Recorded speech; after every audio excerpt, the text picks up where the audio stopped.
Hi friends, आज हम लोग पढ़ेंगे सिंपल इंटरेस्ट से कुछ क्वेश्चन। चलिए तो हम लोग स्टार्ट करते हैं। देखो फर्स्ट क्वेश्चन हमारा फाइंड का क्वेश्चन लिख लेते हैं हम लोग यहाँ पे। यहाँ का क्वेश्चन है find the simplest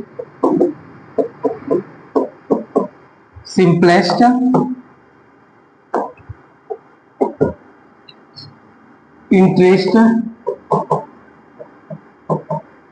on RS 5000। देखिए 5000 दिया है।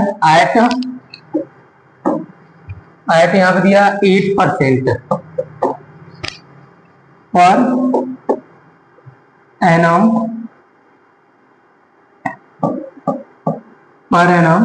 For 3 years. चलिए ये हमारा क्वेश्चन यहाँ पे कह रहा है। यहाँ पे सोल्यूशन हम लोग यहाँ पे कर लेंगे। यहाँ पे तो कह रहा है कि फाइंड द सिंपलेस्ट इंटरेस्ट। देखो सिंपलेस्ट इंटरेस्ट जो SI होता है P multiply R multiply T by 100, ये हमारा फॉर्मूला होता है।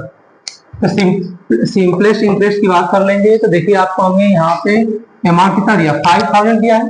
तो प्रिंसिपल हो गया हमारा 5000 और इसके बाद हमारा यहाँ पर रेट कितना हो गया, रेट देखो यहाँ दिया 8% दिया हुआ, तो हमने 8 रख लिया। और इसके बाद यहाँ पे टाइम हमें कितना दिया, 3 ईयर, तो हमने 3 रख दिया और बाई कर दिया यहाँ पे हमने 100। अब देखो 00 से 00 की तरफ जाएंगे, 1 0 1 0 कैंसिल, 1 0 1 0 कैंसिल हो गया। अब इसे कैलकुलेट कर लेंगे हम लोग।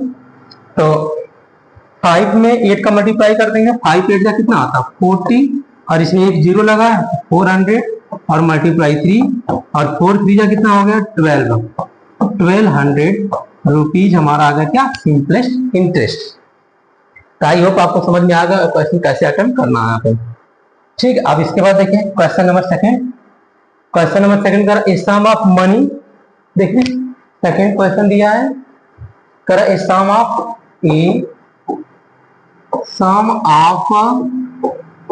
Money earn RS 1200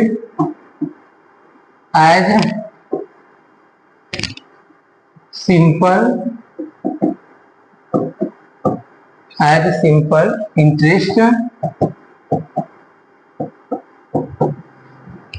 in 4 years at 6% per annum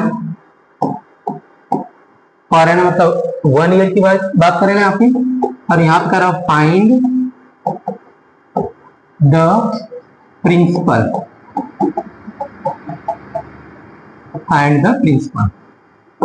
तो देखिए हमें यहाँ पे एकदम इजी वे में सॉल्व करना है। यहाँ पे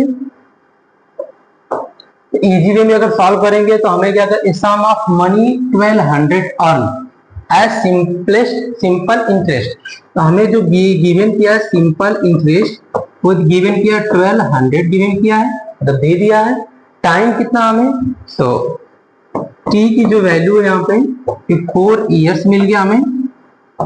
और इसके बाद यहाँ पे आर की बात कर लेंगे, रेट ये हो गया हमें 6% और हमें यहाँ पे प्रिंसिपल मतलब पी पूछा तो क्वेश्चन मार्क हो गया।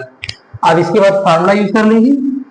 तो देखो using formula simplest interest equal P multiply R multiply T by हो गया यहाँ पे 100। तो सिंपल इंटरेस्ट कितना है 1200 है, तो 1200 रख दिया हमने। और इसके बाद यहाँ पे R की वैल्यू P की वैल्यू तो हमें फाइंड आउट करना है। और इसके बाद R की वैल्यू यहाँ पे 6 है तो 6 रख दिया, T हमें 4 है तो 4 रख दिया। और इसके बाद यहाँ पे 100 है तो हमने यहाँ पे 100 रख दिया।